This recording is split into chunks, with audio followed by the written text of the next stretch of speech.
السلام علیکم ورحمۃ اللہ وبرکاتہ نحمده ونصلی علی رسولہ الکریم اما بعد فاعوذ باللہ من الشیطان الرجیم بسم اللہ الرحمن الرحیم رب اشرح لی صدری ویسر لی امری واحلل عقدۃ من لسانی یفقہوا قولی رب زدنی علما۔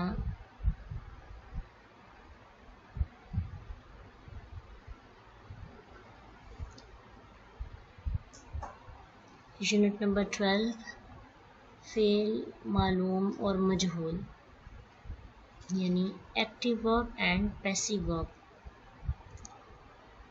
اس نئے سبق میں ہم نے فعل معلوم اور مجہول کو سمجھنے کی کوشش کرنی ہے کہ فعل معلوم کسے کہتے ہیں اور فعل مجہول کسے کہتے ہیں۔ سب سے پہلے ان کی ڈیفینیشنز دیکھتے ہیں۔ ایسا فعل جس کا فاعل ہو اور وہ فعل معلوم ہوتا ہے، جیسے اگزامپل ہے ہم خالد نے دودھ پیا۔ اب اس فعل میں یعنی اس سینٹینس میں خالد کیا ہے؟ فاعل، اور دودھ پینا کیا ہے؟ فعل۔ تو جس فعل کے اندر اس کا فاعل بھی موجود ہو اس کو کہتے ہیں ایکٹیو ورب یعنی فعل معلوم، اور جس فعل کا فاعل مجہول ہو، یہ نہیں ہے کہ نہ ہو، کیونکہ ایسا ہو ہی نہیں سکتا کہ کسی فعل کا فاعل نہ ہو، بس یہ کہ اس کے فاعل کے بارے میں پتہ نہ ہو، اس کا نامعلوم یا لا پتہ ہو، اسے فعل مجہول کہتے ہیں۔ جیسے ہم کہتے ہیں نا دودھ پیا گیا، چوری ہوئی، ڈاکو بھاگا گیا۔ تو اس طرح سے جب ہم کہتے ہیں جس میں فاعل کا واضح طور پر ذکر نہیں ہوتا تو اس کو ہم کہیں گے فعل مجہول۔ مثلا اس کی ایگزامپلز اس طرح سے لی جا سکتی ہیں کہ ہمارے پاس عربی میں ہی کچھ سینٹینس ہیں، جیسے کہ ضُرِبَ خالدٌ، خالد مارا گیا، خالد کو مارا گیا۔ قُتِلَ الرَّجُلُ، آدمی کو قتل کیا گیا۔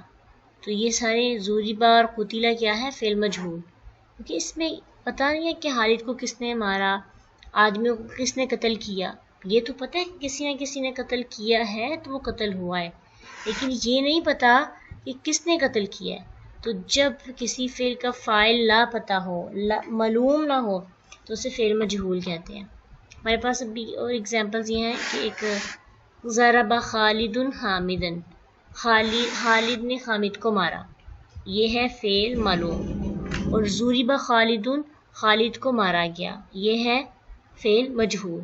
یعنی ایک سینٹینس میں فاعل معلوم ہے یعنی خالد نے مارا، خالد معلوم ہے، لیکن دوسرے سینٹینس میں ضُرِبَ خالد میں خالد کو مارا گیا، لیکن یہ نہیں پتا کہ خالد کو کس نے مارا۔ تو اب یہ جو اس کا فاعل پتہ نہیں ہے تو یہ کیا ہے؟ فاعل مجہول ہے۔ لیکن جس سینٹینس میں فاعل کا علم ہے، سبجیکٹ کا علم ہے، کام کرنے والے کا علم ہے، وہ فعل کیا ہے؟ فعل معلوم۔ اس طرح قتل السارق الرجل، کہ قتل کیا چور نے الرجل آدمی کو، قتل السارق الرجل آدمی کو قتل کیا چور نے۔ اب اس میں قتل کرنے والا چور معلوم ہے، لیکن قتل الرجل میں قتل کرنے والا چور بھی معلوم نہیں ہے، آدمی کو قتل کیا گیا۔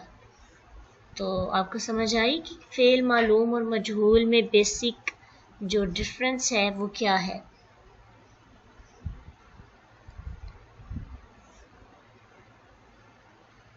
اب فعل جو ہوتا ہے یا تو فعل مضارع مجہول ہوگا یا فعل ماضی مجہول ہوگا، ٹھیک ہے، کیونکہ فعل کے ہم نے جو ٹینسز جو ہم نے سیکھے وہ 2 ہیں، تو اس میں یا تو کوئی فعل ماضی مجہول ہوگا یا مضارع مجہول ہوگا۔ تو فعل ماضی مجہول، اب دیکھیں آپ نے پیچھے سیکھ کے آئے نا آپ، فعل ماضی کے کتنے وزن ہوتے ہیں؟ کتنے وزن ہوتے ہیں؟ اچھا جی، فعل ماضی کے کتنے اوزان تھے؟ کسی کو پتہ ہے؟ لاسٹ ٹاپک میں ہم نے سیکھا تھا کہ فعل ماضی کے کل کتنے وزن ہوتے ہیں.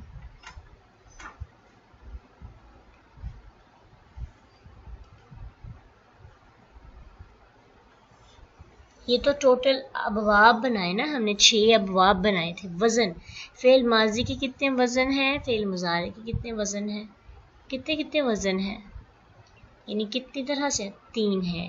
کون کون سے؟ فعل عین کے ساتھ، فعیل عین کے زبر کے ساتھ، اور فعل عین کی پیش کے ساتھ. اسی طرح یفعل عین کے زبر کے ساتھ، یفعل عین کی زیر کے ساتھ، یفعل عین کی پیش کے ساتھ. جی بالکل ماشاءاللہ. اب یہ ہے کہ فعل، میں نے آپ کو کل کہا تھا کہ انشاءاللہ آپ کہیں گے کہ فعل ایکٹیو پیسیو تو یہ بہت ایزی ہیں، بہت زیادہ. تو فعل مجہول، ماضی مجہول کا بھی صرف ایک وزن ہے اور مضارع مجہول کا بھی صرف ایک ہی وزن ہے، یعنی ان کے نہ تو ابواب ہیں نہ ہی ان کے اوزان میں تبدیلی ہوتی ہے. فعل ماضی مجہول، یفعل مضارع مجہول، یعنی کسی بھی وزن سے تعلق رکھنے والا کوئی لفظ ہو لیکن جب وہ مجہول بنا دیا جاتا ہے تو وہ بن جاتا ہے فا پیش کے ساتھ، عین زیر کے ساتھ، اور مضارع میں یا پیش کے ساتھ اور عین زبر کے ساتھ. فعل یفعل، جیسے کہ ہمارے پاس کچھ ایگزامپلز ہیں، جیسا کہ زورابا. زورابا کو اگر ہم مجہول میں کریں تو کیا بنے گا؟ زوریبا. عالمہ کو کریں گے تو عالمہ کیا بنے گا؟ علیمہ. اب مجہول کے سارے اوزان کیا ہیں؟ سیم. قارومہ کو کریں گے تو قارومہ کیا بن جائے گا؟ قوریمہ. تو مجہول کا صرف ایک ہی وزن ہے، ماضی مجہول کا بھی مضارع کا بھی. مضارع کا کریں گے یضربو سے یضربو، یعلمو سے یعلمو، یکرمو سے یکرمو، سب کے ایک جیسے اعراب. تو پھر اس کا ایک ہی باب ہوگا، ضرب یضرب ضرب. تو انگلش میں اگر آپ ایکٹیو پیسو سیکھتے ہیں تو کتنا حادثہ تکلف کرنا پڑتا ہے آپ کو، سبجیکٹ کو آبجیکٹ میں، آبجیکٹ کو سبجیکٹ میں، پھر اس کو تھرڈ فارم میں چینج کرنا پڑتا ہے، پھر آپ کو بائی لگانا پڑتا ہے، پھر اس کے ہیلپنگ وربس چینج ہو جاتے ہیں. تو ہر ٹینس کا، اور ٹینس کے اندر سب ٹینس کے ہیلپنگ ورب چینج ہوتے ہیں. تو یہ کتنا اچھا حادثہ آپ کو ایفرٹ کرنی پڑتی ہے، مشکل ہوتی ہے. لیکن عربی میں صرف اور صرف 2 وزن یاد کریں، ایک ماضی کا ایک مضارع کا، تو اس میں سے گزار کر ہم فعل ماضی مجہول بنا سکتے ہیں. قرآن میں اس کا بہت کم استعمال ہوتا ہے لیکن ہوتا ضرور ہے.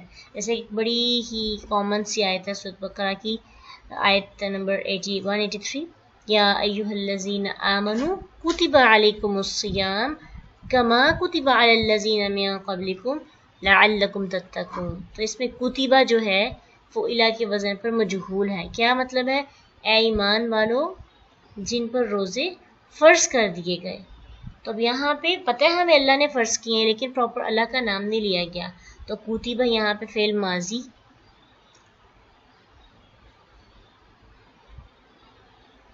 مجہول ہے. اسی طرح قرآن کی ایک اور آیت ہے وَإِلَى الْجِبَالِ كَيْفَ نُصِبَتْ، کہ تم پہاڑوں کو نہیں دیکھتے کس طرح انہیں نصب کیا گیا ہے. تو نصیبت یہ فعل ماضی مجہول ہے. تو اس کی بھی گردان بالکل ویسے ہے جیسے دوسرے کی ہے. جیسے فعل ماضی کی گردان اگر یاد کرنی ہو تو کیا کریں گے؟ فعل فعلا فعلو فعلت فعلتا فعلنا فعلت فعلتما فعلتم فعلتی فعلتما فعلتن فعلت فعلنا.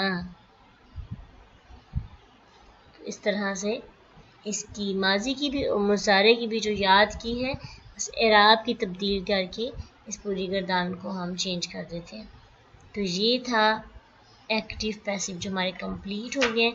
اس کے کچھ ایک پوائنٹ ہے اور اس کے بعد اس کی کچھ پریکٹس ہے آیات کی، فعل مضارع کی گردان ہے جسے انشاءاللہ کر کے وائنڈ اپ کریں گے. تو الحمدللہ سے یہ بہت امپورٹنٹ ٹاپک تھا، بہت ایزی بھی تھا. اس سے عربی گرامر کی مزید گہرائی کی وضاحت ہو جاتی ہے. تو اس سے متعلق کوئی سوال ہو آپ پوچھ سکتے ہیں، اگر سمجھ آ گیا تو پھر ہم آگے بڑھتے ہیں۔